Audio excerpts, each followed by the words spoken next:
E de repente acorda esse objeto que serve ao mesmo tempo para puxar do desespero ou, noutras circunstâncias, provocá-lo, assumiu o papel principal na vida política do país. Passos Coelho diz que não exigirá mais do que o necessário aos portugueses, nem deixará que a corda esticada possa partir. António José Seguro vê uma corda partida há muito tempo e por isso diz basta, defende que os portugueses não aguentam mais. A corda, a mesma corda, puxa também Paulo Portas para uma negociação com os credores, um trabalho que o pode puxar para outros voos ou fazê-lo desesperar.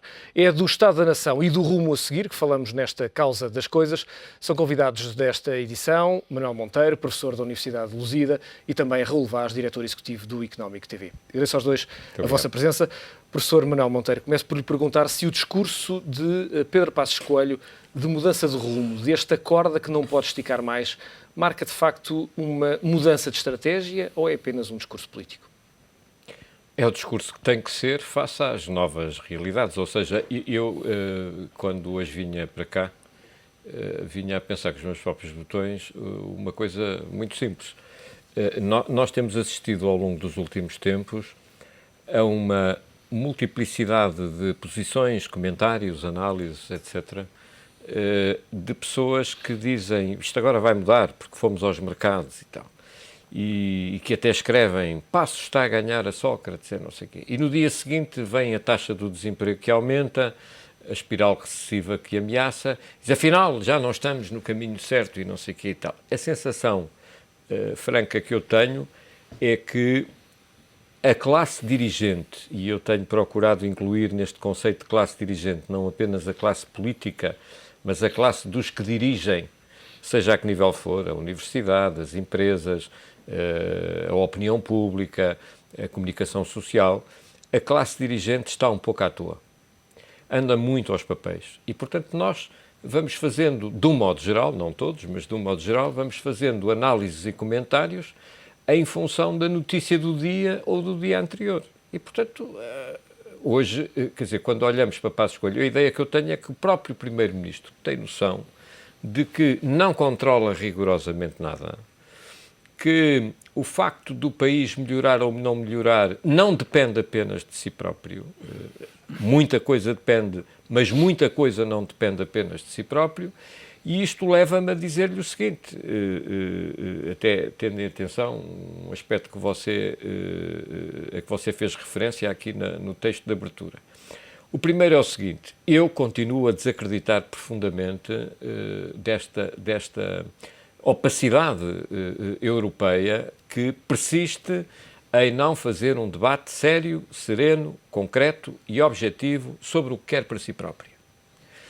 E agora veio esta proposta do Presidente Obama de fazer aqui uma parceria comercial nova com a União Europeia, que muitos irão encontrar ou que muitos irão eventualmente perceber como uma oportunidade fantástica para a própria União Europeia, quando o Presidente Obama, ao fazer aquilo, está objetivamente, em primeiro lugar, a pensar nas empresas norte-americanas. A pensar nas empresas norte-americanas, o que é totalmente legítimo, e a tentar desviar-se bastante da pressão e da influência chinesa na própria economia norte-americana.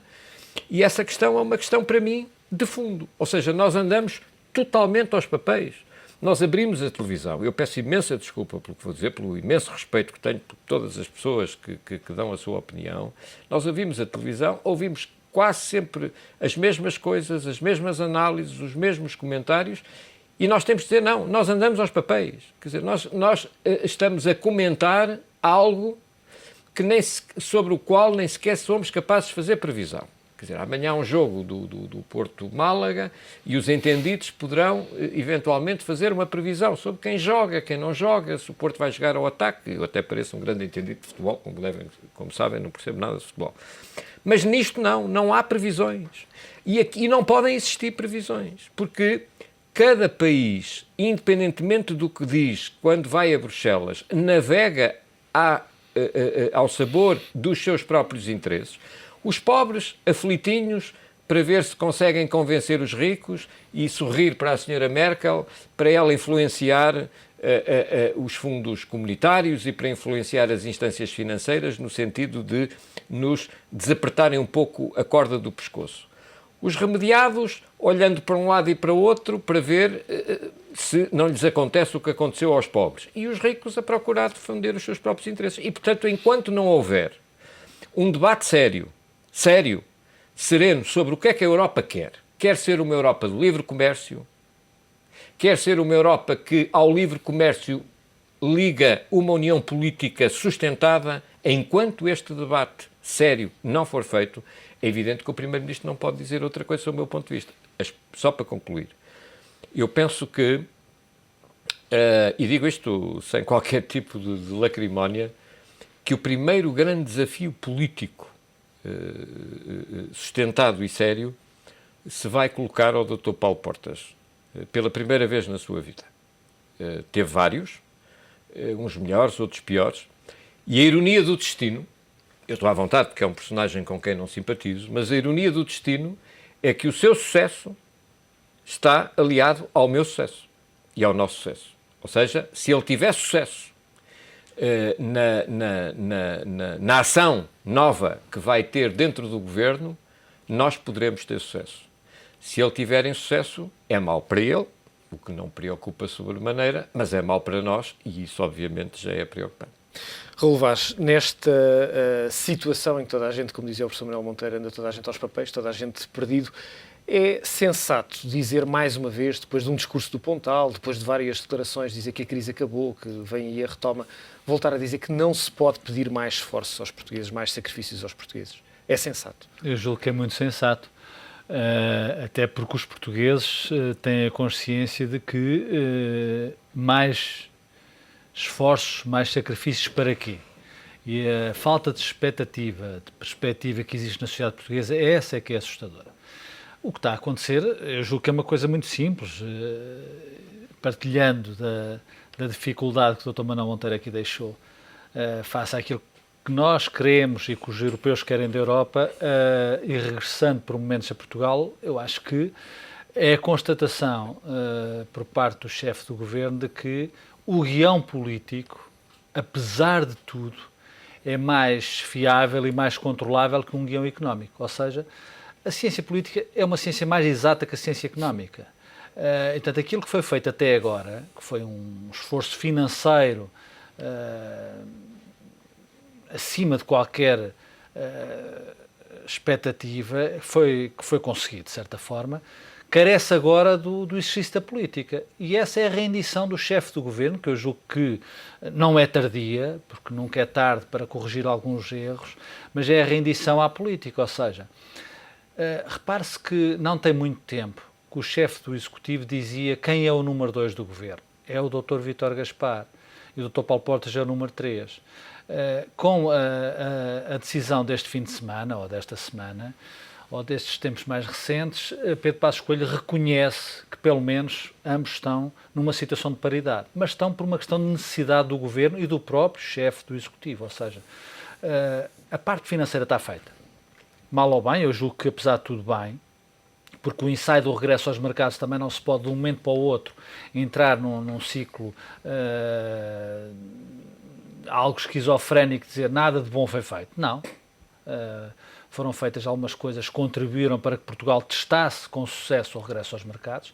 Agora, é evidente que falta a parte política, porque nós não dominamos as ferramentas económicas, porque elas estão, de facto, como o Dr. Manuel Monteiro diz, e muito bem, a Europa tem que se definir e tem que tomar opções. E basta que a Alemanha contraia, como contraiu no último trimestre de 2012, que a Espanha viva uma das maiores crises económicas e financeiras dos últimos anos, para as exportações portuguesas terem um reflexo negativo. Esse é um dos problemas, ou seja, as exportações ainda serviam para nós equilibrarmos a nossa falta de produtividade, a nossa falta de competitividade interna, e, portanto, isso, enfim, de certa forma, teve um obstáculo e ele refletiu-se naquilo que é a política, ou seja, de um momento para o outro, repare-se como hoje em dia se vive momentos de uma fluidez muito rápida. Há cerca de 3 semanas nós discutíamos aqui, e discutíamos por obrigação da agenda política, e bem, a questão do Partido Socialista. porque alguém no Partido Socialista tinha-se lembrado de pôr em questão a liderança do próprio partido. O Dr. António José Seguro, num primeiro momento, não percebeu o que estava em jogo, num segundo momento, refletiu numa avaliação política e desafiou os seus adversários, e hoje em dia o Dr. António José Seguro tem uma excelente ideia, que é escrever uma carta à Troika, a 5, 6 dias da 7ª avaliação, a dizer: meus amigos, vamos discutir, vamos pôr em cima da mesa outra emenda. Raul, vamos deixar a parte financeira e económica e vamos discutir política. Eu acho que isso, apesar de tudo, é muito saudável e pode ter um contributo positivo para as nossas vidas. Desculpa interromper-te, permite-me só colocar aqui algumas frases dessa mesma carta, onde António José Seguro diz: os portugueses não aguentam mais, estamos à beira de uma tragédia social, chegou o momento de dizer basta. É excessiva uma carta destas neste momento, ou é uma posição política que obviamente lhe rende votos internamente e externamente? Não, eu julgo que é uma posição política com razoabilidade e com sentido. Não sei se os portugueses aguentam mais, se não aguentam mais. É evidente que nós aguentamos até ao limite sempre, e a espécie humana tem essa capacidade e essa característica. Agora, é evidente que temos a sensação e a noção de que, de facto, estamos a chegar a um limite em que as pessoas não percebem porque é que estão a fazer sacrifícios. Porque eu acho que o limite é esse, é o limite da perceptibilidade, quer dizer, da razoabilidade. Nós estamos a fazer sacrifícios, mas nós percebemos que estamos a fazê-lo em função de uma questão que faz sentido. Há um momento em que se vira para o outro lado e, a partir daí, as pessoas deixam de perceber porque é que estão a fazer esses sacrifícios. O que é que se diz? Repare-se que hoje, mesmo hoje, o Primeiro-Ministro foi a Aveiro, onde foi recebido mal, como é óbvio, mas isso é de sumenos, mas teve a necessidade e o sentido de estar a desmentir uma notícia do fim de semana, que foi manchete do Semanário Expresso, que era, se bem me lembro, o Governo estudaria a fórmula de passar os sacrifícios pontuais, a baixa das reformas e de alguns salários da função pública, não para um sistema definitivo. E o Primeiro-Ministro disse isso 3 ou 4 vezes, porque percebeu que, de facto, que não faz sentido, nas atuais circunstâncias, lançar essa possibilidade para a opinião pública, para cima da mesa. E isso é uma questão que só a política pode resolver, ou seja, eu acho que no meio desta turbulência que a Europa, que estamos a viver na Europa, e é uma turbulência económica e financeira sobretudo, que só a política pode dar uma resposta capaz a esta situação, sobretudo de países como o nosso, que estão sob assistência financeira e que têm que resolver um problema que é ter capacidade de produzir para pagar o juro que a gestão da dívida implica. Esse é um problema que nós temos em frente e temos que renegociar ou negociar perante os nossos credores. E aquilo que no próximo fim de semana vai acontecer em Portugal tem alguma importância, porque é o primeiro momento, na minha opinião, que nós passamos para uma discussão estritamente financeira. E eu diria estritamente financeira, para uma discussão político-económica. E os mais capazes têm que ser envolvidos. Não é por acaso que o Primeiro-Ministro atribuiu ao Ministro Paulo Portas a condução de um guião. Repare-se, porque a palavra é propositadamente utilizada, um guião. Um guião quer dizer que são uma folha A4, ou 2 folhas A4, presumo eu. Um guião para os cortes que vão ser feitos no Estado.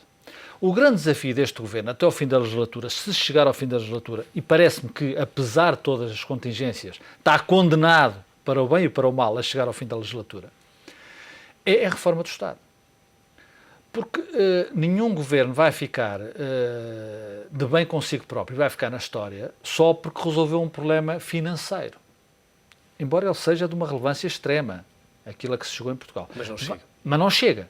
É preciso o que Estado é que nós vamos ter no fim desta legislatura. E esse é um desafio, e como o Dr. Manuel Monteiro disse bem, para o Dr. Paulo Portas. E, bem ou mal, a única pessoa neste governo que, também na minha opinião, é capaz de desenvolver e de se confrontar com esse problema é o Dr. Paulo Portas. é um problema do Governo de facto, porque o problema do Governo o Governo foi construído à imagem e semelhança de um Primeiro-Ministro que quer controlar tudo face às circunstâncias com que se ia confrontar, e eu percebo essa nuance, ou seja, até agora quando se culpa muito o Dr. Miguel Relvas de não ser o controlador político do Governo, ele nunca teve essa tarefa, nunca lhe foi dada essa tarefa. Não estou a dizer que se o fizesse bem ou fazia mal. Tem feito inúmeros erros ao longo destes últimos 2 anos. Mas nunca teve. Foi o Primeiro-Ministro que fez. E é a primeira vez que o Primeiro-Ministro abdica dessa condição e entrega ao Dr. Paulo Portas. Porquê? Por necessidade. Nós só abdicamos de algumas questões por necessidade e de algumas prerrogativas. É que o Dr. Paulo Portas é reconhecer no Dr. Paulo Portas. Porque é o único membro do Governo com capacidade política suficiente para gerir esse processo. Indiscutivelmente. E mais. Tem também outra vantagem, é que sendo líder da parte mais pequena da coisa, ou seja, do CDS, confere-lhe não só outra responsabilidade, mas também outra capacidade de manobra. Por paradoxal que isto pareça, é mais fácil ao líder do CDS impor não só ao seu partido, que é fundamental, porque este governo só cairá se o CDS assim o entender, ou se o Presidente da República chegar à conclusão que é preciso ter outra atitude. Não me parece que nenhuma delas estejam ainda em avaliação. Portanto, o Dr. Paulo Portas tem essa vantagem, sendo líder do partido mais pequeno da coligação, impor ao seu partido, mas impondo ao seu partido, tendo a carta branca do chefe do Executivo e, portanto, do líder do outro partido da parte maior, ele conseguir impor aos ministros do partido maior. E isso é, em política, muito importante. Ou seja, o Dr. Paulo Portas, além da sua capacidade política, da sua experiência, da sua argúcia, e fiquemos por aqui, é a líder do partido mais pequeno e aquele que pode, em circunstâncias de dificuldade extrema, decidir vamos continuar ou vamos abdicar. Eu acho que o CDS vai continuar, até porque o Dr. Pedro Passos Coelho percebeu que sem o Dr. Paulo Portas, provavelmente, independentemente da atitude do Dr. Paulo Portas, não chegaria ao fim da legislatura, porque os tempos que aí vêm são, de facto, de uma dificuldade extrema. Professor Manuel Monteiro, e este é o momento que Paulo Portas esperava. Está tudo na mão dele. Não sei se esperava. Indo aqui a uma análise não pode deixar de ser feita num programa desta natureza, ainda que eu admita que muitos dos nossos telespectadores considerem isto menor, face às dificuldades concretas que têm, mas ainda aqui às questões mais políticas, permita-me que lhe diga isso. Eu creio que ainda há uma outra razão pela qual Paulo Portas tem ótimas condições para ir fazer o que vai fazer. É a sua capacidade de comunicar e a sua capacidade de jogar com as palavras. Ele foi jornalista, ele conhece o meio jornalístico e ele sabe como transmitir... Tem boa imprensa. Tem boa imprensa e ele sabe como transmitir o que é mau, dando a ideia de que é assim, e transmitir o que é assim, dando a ideia de que é bom ou muito bom. Quanto a isso, eu não tenho a menor dúvida e acho que esse lado de comunicação, para o qual ilustres comentadores têm vindo sistematicamente a chamar a atenção, o Governo tem uma dificuldade de comunicação, e eu acho que Paulo Portas é exímio comunicador e exímio driblador de nos pôr a olhar para um lado quando devíamos estar a olhar para o outro, etc, etc. E nesse aspecto isso pode ser positivo para o Governo. Mas permitam-me que lhes diga o seguinte. Aspecto positivo que eu espero que se concretize. Francamente, porque eu sou português, quer dizer, e portanto como português não posso desejar o mal, tenho que desejar o bem. Não é? Posso gostar muito, pouco ou quase nada dos protagonistas do jogo, mas se é a minha equipa, e a minha equipa neste caso é Portugal, espero que ganhe. Não é? Portanto, quanto a isso, não pode haver dúvida. Agora, perspectiva positiva. Ou as coisas estão claramente entendidas entre Passos Coelho e Paulo Portas. O que é que isto significa? Significa que o guião, antes de ser do seu conhecimento e do Raul, e a seguir do meu, é do conhecimento do Primeiro-Ministro. Para que não haja ali um jogo, eu vou propor aos outros ministros isto, e vamos lá ver se aceitam ou não aceitam. E isso é bom. Portanto, se há um entendimento prévio entre o Primeiro-Ministro e Paulo Portas, no sentido de que o guião, repito, só vem para a praça pública depois de um entendimento prévio sobre o que é que deve ir para a praça pública com o chefe do Governo, e isso é extraordinariamente positivo, e é isso que se espera que aconteça, ou então, aspecto negativo, o Dr. Paulo Portas pode ter aqui uma oportunidade para se distanciar claramente de muitos membros do Governo e de promover uma ruptura com o Ministro das Finanças, porque os senhores reparem, se Paulo Portas não combinar previamente e não houver um acordo prévio com o Primeiro-Ministro sobre o que é que vai ser divulgado publicamente, Paulo Portas pode dizer, eu vou propor isto. E agora vamos ver quem é que aceita e quem é que não aceita. E você tem aí mais um folhetim, tem aí mais um romance e um braço de ferro entre as Finanças e o Ministério da Saúde, e o Ministério disto e o Ministério daquilo, eventualmente não com os ministros do CDS, e o Dr. Paulo Portas. E essa questão é uma questão politicamente muito relevante para mim, porque se nós começarmos a saber cá fora o que é que vai na cabeça do Dr. Paulo Portas, ou o que é que o Dr. Paulo Portas quer para a reforma do Estado, antes de sabermos o que é que o Governo quer para a reforma do Estado, eu penso que isso pode ser profundamente negativo.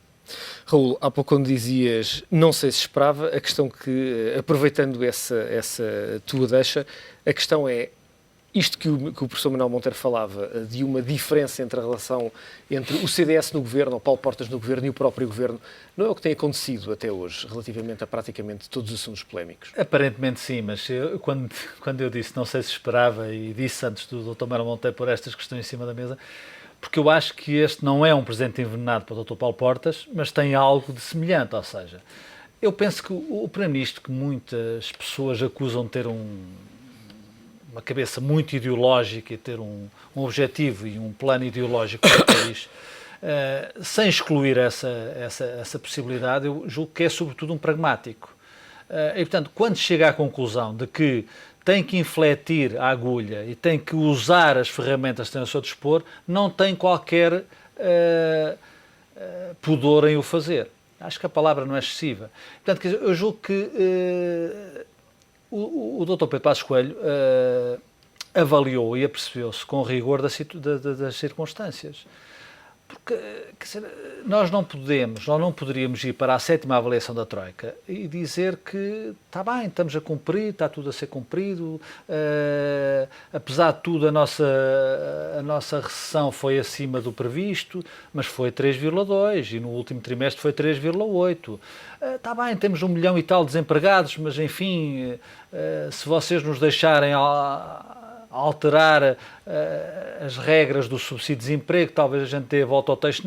Não é suficiente. Portanto, quer dizer, eu penso que o Primeiro-Ministro teve a consciência plena de que tinha que introduzir aqui um elemento de política acima da perspectiva e do plano da ditadura das finanças, que até agora existiu e fez todo o sentido, ou fez sentido para muito boa gente, a começar por Frankfurt. E, portanto, eu acho que não direi que o tempo do Dr. Vítor Gaspar passou, porque não passou. Mas aquilo que o Dr. Vítor Gaspar tinha que introduzir na sociedade portuguesa, tinha que os portugueses intuíssem, de certa forma estranhassem, mas depois entranhassem, está feito. E o Primeiro-Ministro teve a consciência, penso eu, que teve a consciência dessa limitação. Ou seja, agora era preciso que alguém com capacidade política, com legitimidade política e sendo, sobretudo, líder do partido que está na coligação do governo, e que vai manter este governo, ou que é essencial para que este governo chegue ao fim da legislatura, tenha um papel aqui de tremenda relevância. E, portanto, o Dr. Paulo Portas tem aqui, obviamente tem uma oportunidade, quando nos é dado campo de jogo, nós podemos brilhar, e o Dr. Paulo Portas tem condições para brilhar, mas também tem aqui uma dificuldade muito grande, que é ser ele o porta-voz, articulado certamente com o chefe do governo. Eu não quero acreditar na leitura, na possibilidade que o Dr. Manuel Monteiro adianta, e adianta de uma forma que é questionável, ou seja, se o Dr. Paulo Portas começa a correr por vista própria... esperando que corra a primeira, não é? Que haja um entendimento. Julgo que sim, até porque a situação do país... Porque senão o feitiço contra o feiticeiro. Exatamente. E aqui talvez até atingisse o Criador e salvasse a criatura neste caso. E, portanto, quer dizer, não é nesse plano que eu julgo que o Dr. Paulo Portas vai exercer esta sua tarefa, ou vai procurar exercer com sucesso esta sua tarefa. Mas esse risco existe, da criatura se transformar maior do que o Criador. Não, sim, existe sempre, em qualquer circunstância. Não tínhamos ilusões sobre essa matéria. Agora, eu penso que o Dr. Paulo Portas tem consciência de que a situação do país é muito delicada. Porque quando nós pensamos, ou pensaríamos, ou poderíamos pensar de que o pior já passou, nós temos de ter a consciência que nós, desde o ano 2000, praticamente não crescemos. O nosso problema é um problema, de facto, de crescimento. É um problema económico que depois, obviamente, vai dar num problema político. Só a política pode resolver. Repare-se que o Partido Socialista continua, hoje saiu uma sondagem no Correio da Manhã, que apesar de tudo o Partido Socialista continua a descer e o Partido Social Democrata subiu. Por alma e graça de quem? Perguntaremos nós. Provavelmente porque este episódio do Partido Socialista há 15 dias deixou alguma sequela na opinião pública imediata dos portugueses. Mas tudo isto é muito fluido e muito rápido. Nós estamos a ver a uma velocidade estonteante. Aquilo que é, e cria um clima algo ciclotímico nas sociedades europeias, aquilo que era há 15 dias uma lança em África do governo português, com o teste do regresso aos mercados, etc, etc, etc. E que fazia do Dr. Vítor Gaspar e do Dr. Carlos Moedas umas brilhantes mentes no universo nacional. Esfumou-se rapidamente. Mas quer dizer, nós temos é que ter a consciência que isso também não é uma mentira. De facto, Portugal testou o regresso aos mercados com sucesso. Portanto, nós temos que tirar um bocadinho daqui e pôr um bocadinho ali e perceber uma questão fundamental para a Europa e para o mundo em geral. É que sem política e sem o exercício da política, com todos os riscos que esse exercício comporta, não há solução para a Europa. Quer dizer, nós temos de ter aqui, definir aquilo que nós queremos da Europa. Se queremos um sistema federal, se queremos uma aproximação entre as economias mais ricas e os países mais dependentes do Sul. E isso só pode ser resolvido pela política. Pela economia é muito difícil. Em que momento é que nós, a economia portuguesa, vai crescer de forma a gerar riqueza para pagar o juro da dívida que estamos a contrair, mesmo que o regresso aos mercados seja efetivo? Provavelmente não vamos conseguir isso nos próximos 5 anos. Provavelmente não vamos conseguir. E estou a ter, julgo, uma visão otimista da economia. Portanto, quer dizer, nós temos de ter consciência disso. Como é que se pode superar isso? Obviamente com política, com o tal guião que é e com a tal explicação que é dada aos portugueses, a cada sociedade, dizer, nós estamos a fazer estes sacrifícios, mas estamos a fazer em função daquilo que fizemos anteriormente, em função de um plano que temos, para chegar a este objetivo. Isso não tem sido feito. Isso, de facto, não tem sido feito por este governo. Este governo tem vivido, e de uma forma que eu acho que é explicável no tempo. Mas tem um limite. Tem havido uma ditadura das finanças, de equilíbrio das contas públicas, de restrições, de corte na despesa pública, a nível de salários, sobretudo, para que consigamos dar resposta àquilo que os nossos jogadores nos exigiam. Há um tempo que, de facto, se alterou.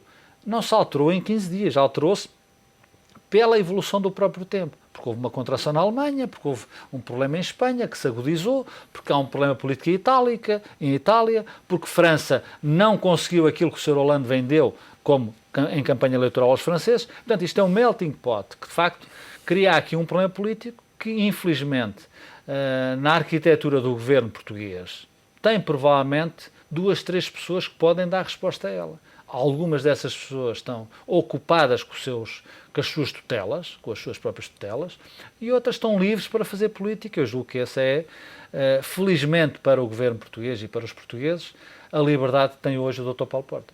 Professor Manuel Monteiro, o Raul falava destes dados que foram conhecidos a semana passada, a queda da economia francesa, a queda da economia alemã, um desemprego histórico em Portugal, 120 mil pessoas que deixaram de procurar emprego, simplesmente, em Portugal, a Itália também em queda, a Espanha em queda.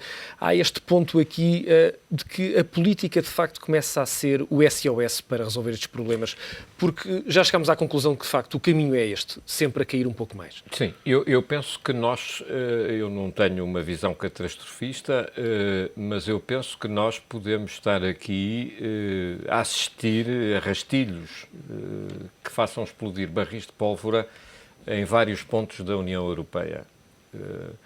Porque há limites para que as pessoas aguentem. Ou seja, as pessoas vão aguentando, mas a capacidade das pessoas aguentarem também tem muito que ver, não apenas com a sua resistência física, mas também com as expectativas em que se habituaram a viver. Se olhássemos para trás, o meu pai, que já faleceu, tinha uma capacidade de resistência ao sacrifício que eu manifestamente não tenho, não fui educado a isso, mas que apesar de tudo ainda tenho se calhar um pouco mais do que vão ter os meus sobrinhos. ou do que têm as novas gerações. Faço-me entender. Ou seja, geração após geração, o sacrifício e a ideia de sacrifício e de dificuldade perante as coisas foi sendo progressivamente alterada. É aquilo que a gente chama a civilização, não é? Ouça, as novas gerações passaram, bem ou mal, a ter expectativas de vida muito mais tranquilas e muito mais reconfortáveis que a minha geração e do Raul não tiveram, que os nossos pais já não tinham tido, que os nossos avós também já não tiveram, etc, etc, etc. E, portanto, nós temos aqui uma situação nova a essa chamada capacidade de resistência. E é uma situação nova que foi alimentada politicamente para sustentar um sistema político a nível europeu. Ou seja, a mensagem que foi dada aos povos da União Europeia, ou à esmagadora maioria dos povos da União Europeia, é de que a democracia, tal qual nós a concebemos, pressupõe subsídios de desemprego, rendimento mínimo, educação gratuita, saúde gratuita, reformas, pensões, etc, etc, etc. Esta é uma realidade.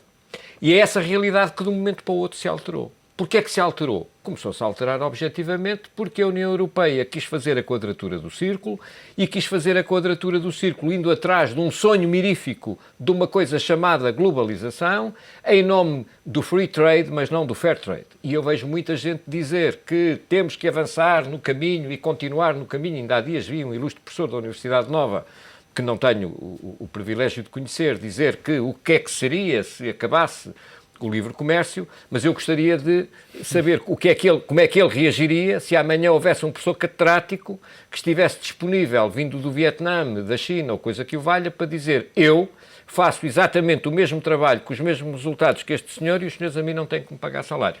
E, portanto, eu queria saber o que é que essas pessoas diriam se fossem confrontadas objetivamente com essa realidade. E essa realidade da chamada globalização é uma realidade que nos atirou, independentemente de erros individuais nossos, de gastarmos aquilo que não tínhamos, mas que nos atirou para uma situação claramente explosiva. E essa situação explosiva é uma situação que põe em causa a estabilidade das próprias democracias.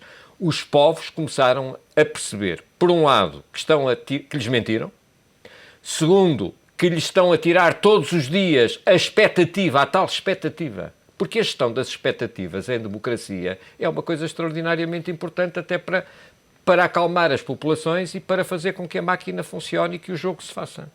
Esta questão é fundamental, senão as pessoas deixam de votar, as pessoas deixam de acreditar e viram-se para as ditaduras. Portanto, às vezes um recuo ao passado, mesmo que à televisão a preto e branco, permite-nos verificar hoje a cores aquilo que eventualmente já sucedeu.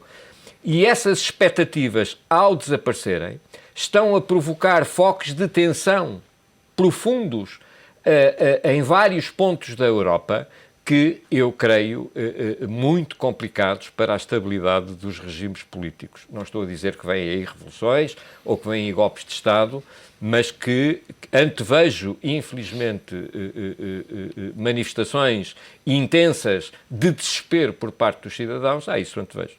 Muito bem, no ponto 2 da nossa agenda temos as candidaturas autárquicas de Lisboa e também do Porto, Luís Filipe Menezes, também Fernando Seara, tudo dependente do Tribunal Constitucional. Há aqui 2 pontos de interrogação importantes nestas 2 eleições, Raul.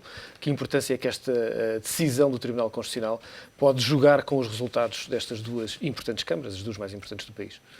Bom, eu já tive a ocasião de dizer aqui, nestas nossas conversas, que atribuo alguma importância, bastante importância, a estas eleições autárquicas. Porquê? Porque surgem a meio de um ciclo eleitoral, um ciclo político muito agressivo, como se comprova, e, portanto, aquilo que vai ser na noite das eleições, independentemente de se cumprir aquela velha máxima de que as eleições se ganham ou se perdem na noite dos resultados, mas acredito que Lisboa e Porto vão ser determinantes para a avaliação política de que os partidos e a opinião pública fizerem desses resultados eleitorais. Há uma nova realidade, que é aqueles que tiveram 3 mandatos não podem concorrer ao mesmo sítio. Para princípio de vida isto já é uma verdade absoluta, e há aquela velha questão à portuguesa de que se deixa tudo para o fim, ou seja, é como as qualificações para os europeus e mundiais. Nós partimos sempre favoritos, depois fazemos as contas, vamos perdendo uns jogos e depois vamos sempre ao play-off e tal. Aqui também parece que vamos ao play-off, ou seja, deixamos para o fim um problema que tem 2 anos e que os partidos políticos não tiveram a coragem, o discernimento e, sobretudo, a responsabilidade para decidirem isso antes do tempo, ou seja, porem-se de acordo sobre uma questão muito simples. Era possível ou não e os partidos políticos, estou a falar dos grandes dois partidos, dos grandes dois blocos, que são o PSD e o Partido Socialista, que é possível ou não uma pessoa que fez 3 mandatos concorrer a outro sítio, desde que não seja o mesmo sítio onde fez 3 mandatos. Isto era tão simples quanto isso. Se tivessem posto de acordo, isto passava a ser regra, passava a ser lei para a opinião pública e a sociedade portuguesa. Não foi possível fazer isso, e eu acho que se anda a brincar aqui com questões de facto que têm a ver com aquilo que estamos a falar anteriormente, que é a relação de confiabilidade entre as sociedades e aqueles que determinam e gerem essas mesmas sociedades, ou seja, os agentes e os responsáveis políticos. Porque demasiadas vezes se diz, mas isto vai-se resolver, mas se houver aqui uma alteração, depois manda-se para os tribunais, vai-se de recurso em recurso, vai-se para o Tribunal Constitucional. É evidente que agora o Tribunal Constitucional, que é mais político do que constitucional, também é verdade que sempre o foi, tem que ter uma decisão política sobre esta matéria, ou seja, se o Dr. Fernando Seara pode ser candidato a Lisboa, já é candidato. Repare-se, ainda não se sabe se o Dr. Fernando Seara, à luz da lei, pode ser candidato a Lisboa, mas já é candidato. Já está no terreno, já apresentou a candidatura, ou pelo menos já foi aceito de uma forma maioritária pelo partido que vai concorrer, o Partido Social Democrata. E o Dr. Filipe Menezes também tem 3 mandatos em Gaia, também já é candidato ao Porto. E eu penso que isto, sinceramente, tem algo de irresponsável, independentemente da legitimidade destes 2 senhores, que aliás eu conheço e prezo, poderem candidatar-se aos cargos a que se vão candidatar. Isto tem algo de irresponsável e eu diria quase de alguma ilegitimidade democrática. Como é que os partidos políticos, e aqui o PSD tem uma responsabilidade acrescida, porque o PS, de uma forma hábil, sempre se pôs, desde o início, disse, não senhora, eu estou contra isto. Mas como é que o PSD embarca num ciclo eleitoral e político muito agressivo para si próprio e embarca nesta inconstância? Quer dizer, imagine-se por absurdo, eu acho que não vai acontecer, porque as coisas são o que são, mas imagine-se por absurdo que se chega à conclusão que o Dr. Fernando Seara não pode ser candidato a Lisboa e o Dr. Luís Filipe Menezes não pode ser candidato ao Porto. O que é que acontece ao país? Quer dizer, há a relação inclusive de força que se tem com aqueles que nos estão a observar, não é? E que estão a dizer aqueles tipos, afinal, têm juízo, não são como os gregos, têm um sistema político minimamente assente em regras, conseguem cumprir os mínimos. Mas como é que aqueles loucos chegaram ao limite? Nós estamos em fevereiro, as eleições são em outubro, julgo eu, portanto chegaram a junho ou maio e chegaram à conclusão que aqueles indivíduos que vão a concorrer a uma eleição importantíssima, estamos a falar de Lisboa e Porto, sem desprimor por todas as outras autarquias, e os indivíduos não podem concorrer. Sinceramente, compreendendo as resistências dos aparelhos e das regionais e locais em todo esse sistema político, eu acho que isto é pouco responsável. E, portanto, eu penso que se isso acontecer, espero que não aconteça, vai ser um problema para a sociedade portuguesa, um problema para o PSD, isso é outro menos. E depois quem é que concorre? É o Dr. Marco António Costa, está de reserva, está no banco para avançar para o Porto? Quem é que está no banco de Lisboa para avançar para o PSD? Quer dizer, sinceramente, eu acho que não estamos em tempo destas brincadeiras. E, mais uma vez, espero que o Primeiro-Ministro e líder do PSD tenha a consciência e a responsabilidade para não chegar ao fim dos 90 minutos e tentar o prolongamento. Já nesta questão que falamos anteriormente, eu penso que ele esteve perto de correr esse risco. Ou seja, quando há 2 meses dizia de uma forma algo agressiva, o Dr. Paulo Portas é o número 3 e o número 2 é o Dr. Vítor Gaspar, numa lógica meramente burocrática da construção de um governo, aliás, deixando o Ministro da Presidência numa situação algo muito desconfortável. Não diga agora que, de um momento para o outro, não, nós já não apoiamos o Dr. Fernando Seara e já não conseguimos apoiar o Dr. Luís Filipe Menezes. São questões demasiado sérias quando está em causa, como o Dr. Manuel Monteiro disse muito bem, essa relação de confiabilidade entre os eleitores e os eleitos. E com a democracia eu julgo que se pode brincar num tempo de abastança. Não é aconselhável, mas apesar de tudo pode-se. Num tempo de dificuldades eu acho que é exigível, e num tempo em que se exige muito às pessoas, que é exigível que os responsáveis políticos tenham essa noção de não brincar com coisas que são definitivamente sério. Professor Manuel Monteiro, para além da ironia que o Tribunal Constitucional qualquer dia tem todos os dossiês importantes na mão para decidir. É a questão do orçamento, é a questão também das eleições. Não, isto é, eu subscrevo o que disse o Raul e apenas juntaria o seguinte, quer dizer, muitas vezes vemos os políticos queixarem-se da judicialização da política, da intervenção dos juízes na vida política e depois esquecemos que são os próprios políticos que os convidam a fazer isso. Ou seja, são os políticos que, não sendo capazes de assumir a sua responsabilidade para dizer efetivamente o que querem sobre um determinado assunto, que colocam nas mãos do Tribunal Constitucional uma decisão desta relevância. E isso, para mim, é grave. Eu estou à vontade para lhe dizer o que vou dizer. Eu não sou conceptualmente favorável à existência do Tribunal Constitucional. Tenho outra lógica de funcionamento, mas entendo que é profundamente lamentável colocar-se a responsabilidade política de uma decisão que vai ser sempre lida dessa forma por quem gosta do Dr. Menezes e por quem gosta do Dr. Fernando Seara nas mãos de um Tribunal Constitucional. Isso é profundamente lamentável. Eu também acho, como diz o Raul, que vai ser muito difícil ao Tribunal Constitucional tomar uma posição contrária. Agora, isto vem demonstrar, sob o meu ponto de vista, o grau zero da vida política nacional, ou melhor dizendo, da vida partidária, porque eu recordo-me quando esta lei foi debatida e foi discutida no Parlamento, digam o que disserem, que o princípio era claro. Ninguém se pode candidatar a mais lado nenhum. E foi essa mensagem que chegou à opinião pública. E foi essa mensagem Aliás, só essa mensagem é que faz Exatamente. sentido. Quer dizer, Exatamente. Esse era o princípio. Esse era o princípio. Agora, se é isso que lá está na vírgula ou não está na vírgula, isso não sei, nem quero saber. O que eu quero saber, de facto, como cidadão, é que, mais uma vez, mentiram.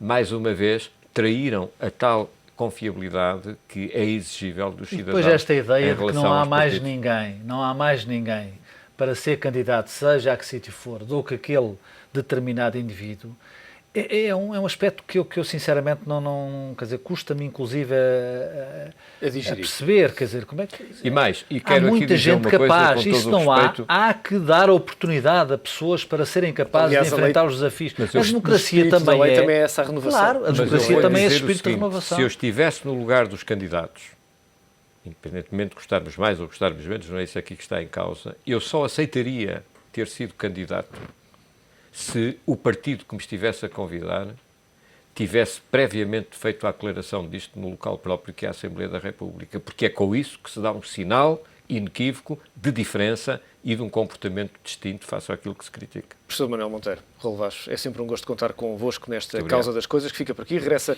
de hoje a 8 dias. Aproveite esta semana.